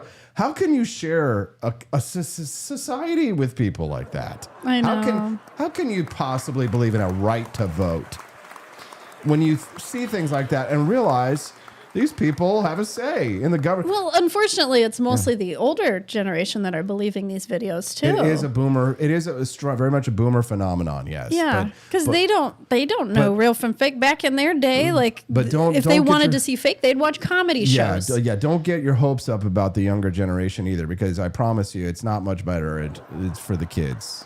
Right. Yeah. Like we've been taking Hazel to the park recently, and she'll be like, "Hi, hello, hello," and the kids don't say anything. They give her the stare. Bro, you're right. That is so true. So we've been taking Hazel to the park, and here she is. She's not even 2 years old, right? She's already pooping on the potty. She's counting. She's saying her ABCs. She's in the 90th percentile, right? She's not even 2, and there are kids who are like obviously 5, 6, 7. 8, 9 years old, and she walks up, she says, "Hi, hello," and they just look at her like, I'm like, what is going on with these? Are they awake? Are they aware? Yeah, they're like NPCs out in the environment. It's the weirdest thing. It is weird. It is weird. We go to the park, and these people, they are like, they're like the Pirates of the Caribbean characters, So I really worry for Hazel, because kids in her generation really have no social skills whatsoever. I mean, like we take her places, and kids will literally be on their tablets fixated, not even looking up at her. And she'll go sit next to these kids and be like, "Hi, hello, hi." And she'll try to play with them. And these kids will not look away from their screen for even 1 second. Yeah. It's scary. Yeah, it's NPC behavior. It's NPC behavior going on. Like they're not there. I guess, I don't know, maybe we've got main character syndrome. I don't know, but that's, even though I was like addicted to the internet at a young age, I think it helped that I couldn't take my computer with me wherever I went because we didn't have that technology. So it's like, keep the home computer at home. Yeah. Hey, we unlocked the bonus content, Steph. We did it. Oh, yay. Although we do let Hazel watch Elmo when we're at restaurants. When she's starting to act up. All right, it's time for us to wrap things up. We do want to let people know that we will have the Freedom Arcade tonight, and we start it later. It's at 8:30 p.m. So if you want to play games with me and Stephanie and all of our friends, you have to have that little red castle next to your name. So Mongoose87. Hopefully we can gift you a sub, but I would love to see you there. We do the members only content tonight, 8:30 p.m., 8:30 to 9:30. We play some trivia games. We goof around. Anybody who wants to be on the show, you can literally just go to the Discord server, log into the Discord server, get your microphone, get your video. Camellia sometimes joins us live and joins us on the show. So you're all welcome to join us tonight. It's the same video channel that you're watching right now. So at rumble.com/AP for Liberty, if you're watching us here, that's where the show will be, because it doesn't stream on any other platforms. We are exclusive on rumble.com for the Freedom Arcade, and we're going to play some trivia games tonight, TBD, and we'll post that once it's available. So thanks for hanging out with us this morning. Thanks for unlocking the bonus content. Thanks for a great birthday week. We've had a phenomenal birthday week. Wow, the donations are still coming in. Yeah, Quest, Franny, and Hazel will dominate the next generation. Amen. Yes, they will. Yeah, Franny is a very good kid. Franny knows how to talk. She's mega smart. For sure. And she's a redhead as well. Maybe it's just redheaded kids in general. That must be really what it is. Phase 1 of the bonus content is unlocked. Hope you guys enjoy it. We'll see you guys tonight at 8:30 p.m. Central in the Freedom Arcade. We love you. If we don't see you tonight, then we'll see you on Monday in the Wake Up America show and the 4 Liberty Network. Be free. The Epstein Files obsessives keep lying about their critics. Tara Palmieri insinuated that Michael Tracy disagrees with her because he's paid by Epstein associates. That's a lie. One of the most prevalent propagators of the idea that Jeffrey Epstein trafficked underage girls to rich and powerful men was unable to best a critic in open debate and instead resorted to pure ad hominem attack. But due to a poorly timed mishap, the internet has convinced itself that this attack went unanswered and was justified. I am speaking, of course, about an unfortunate occurrence during an exchange between journalists Michael Tracey and Tara Palmieri on Piers Morgan Uncensored. The guests on Morgan's show are usually remote, and in this case, Tracey had trouble hearing what Palmieri was saying. As a result, he was not able to immediately answer a question from her about whether any Epstein associates were paying Tracey to undermine the Epstein narrative. Palmieri summarized what happened thusly on X. Michael Tracey, who calls himself a journalist, has been smearing Jeffrey Epstein survivors, and sometimes me, she wrote. I can take it. But I asked him one simple question. Are you being paid by someone powerful to attack sex crime victims? Yes or no? His audio mysteriously died. Weird. Moments later, Tracey did answer the question, asserting that he was not being paid by any particular associate of Epstein, and that he makes money the same way most other independent journalists make money, from subscribers on Substack and various other platforms. Yet Palmieri was perfectly happy to insinuate on social media that Tracey had not responded to this, frankly quite ridiculous question of hers. Various high-profile figures subsequently retweeted Palmieri's insinuation and are working to codify the false idea that Tracey is paid opposition. This is very telling and quite representative of how the Epstein obsessives operate. Poke holes in their claims, point out that they have no evidence of what they are stating, or invoke very basic principles relating to norms of due process, and they attack you as an enabler of pedophiles, a tool of Israel, or some other nefarious thing. They resort to ad hominem because they cannot defend their central thesis, which has collapsed under scrutiny. Let's back up a bit. Tracey, if you haven't guessed, is an independent-minded journalist whose contrarian views frequently put him in conflict with the mainstream media and the Democratic establishment. For example, he was previously a major debunker of Russiagate, the theory that then-candidate Donald Trump had colluded with Russia to steal the 2016 election from Hillary Clinton. He is not, however, a supporter of Trump, or really a conservative of any kind. He has appeared frequently on Glenn Greenwald's show, and has guest-hosted it when Greenwald was unavailable. Lately, Tracey's work has singularly focused on tearing down what he has described as the mythology of Jeffrey Epstein, the notion that Epstein was the head of a global cabal of pedophiles who raped children with impunity. This idea was blithely asserted as fact by the many commentators who have obsessively demanded the release of the Epstein files for years. But now that we do have millions of pages of documents relating to Epstein, we know that there is shockingly little evidence in support of it. Cards on the table. I have largely come around to Tracey's way of thinking about all this. When I first learned about Epstein, around the time of his arrest and subsequent death in prison, I did not really question the sensational things I heard about him from other commentators who knew more than I did. These things included the following. Epstein had procured underage girls for his elite friends. Epstein was an asset for US or perhaps Israeli intelligence. The authorities had overlooked Epstein's crimes and given him a light sentence. I supported the release of the Epstein files so that we could learn more about the government's failure to obtain justice for Epstein's victims. I now know better. Epstein himself was a serial abuser of underage girls, teenagers, not children, but there is no evidence he procured girls for other men to engage in illegal sex. There is no evidence he worked for an intelligence agency. And while it's perfectly possible to criticize the government's handling of Epstein's initial prosecution in 2008, one of the reasons that he was charged with prostitution rather than with sex trafficking is that the evidence against him was relatively weak. And it was weak because many of the purported victims did not see themselves as such and declined to testify against him. But after the Epstein estate began paying out settlements, some of their tunes changed. Today, there are many Epstein victims who say that they were sex trafficked by other rich and powerful men. Some of their stories are notoriously dicey. The most high-profile victim of Epstein, Virginia Giuffre, suffered from mental illness and ended up withdrawing her accusation against legal commentator Alan Dershowitz. Those are just the facts. Epstein is still a very bad human being and a sex criminal. Many powerful people remained in contact with him even after he went to prison for sleeping with underage girls, and some even remained in close contact with him right up until the end of his life. The public is free to form negative impressions of Steve Bannon, Noam Chomsky, or Bill Gates because of this. But the central idea of the Epstein narrative which prompted Congress to take the unprecedented step of releasing millions of pages of uncorroborated investigative documents, was that people other than Epstein were also guilty of very serious sex crimes and had gotten away with it.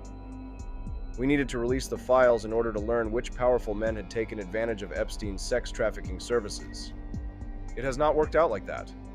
The millions of pages released 3 weeks ago do not provide any evidence that Epstein pimped out underage girls to other elites, let alone that he was running a cabal of pedophiles. Moreover, efforts to identify names of alleged perpetrators have gone completely awry. Rep. Ro Khanna, Decaliftix, for instance, inadvertently smeared 4 random men who had appeared in a police lineup as criminal associates of Epstein. This is why I've become extremely worried about the release of the Epstein files, as innocent people are now being smeared as complicit in Epstein's crimes. And I am hardly alone in this. But there are still a great many commentators for whom it is treated as a proven fact that various global elites remained friendly with Epstein because they were complicit in his sex crimes. When you point out that there's no proof of this, then they say, well, what are you hiding? This is becoming the textbook definition of a witch hunt, and it is extremely telling that the propagators of the Epstein narrative are willing to mislead their readers, viewers, and listeners about a critic's source of income.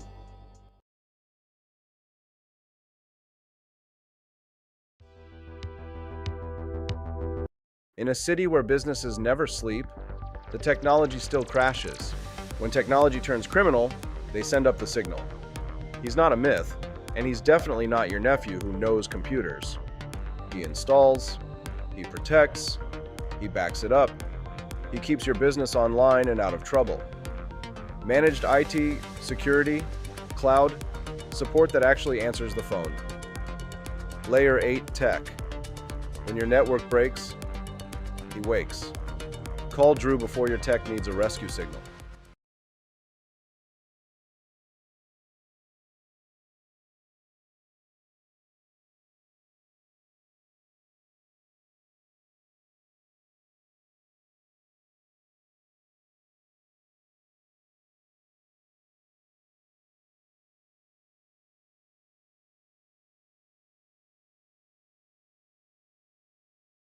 Imagine bringing George Washington back to life. Just to explain that in 2025, men can get pregnant, waving an American flag might offend someone, and our government is $34 trillion in debt. But that's not all, George. We have drag queen story hour for toddlers, pronouns are mandatory, and Harvard can't define woman. Oh. And we send billions to Ukraine but can't fix potholes in Ohio. You know, just normal modern empire stuff. I'm sure he'd be totally cool with it. Right after he finishes reloading. He didn't cross the Delaware for this nonsense, but you can carry on the fight with gear that would have made King George cry. Shop bold, shop free, shop4libertyshop.com.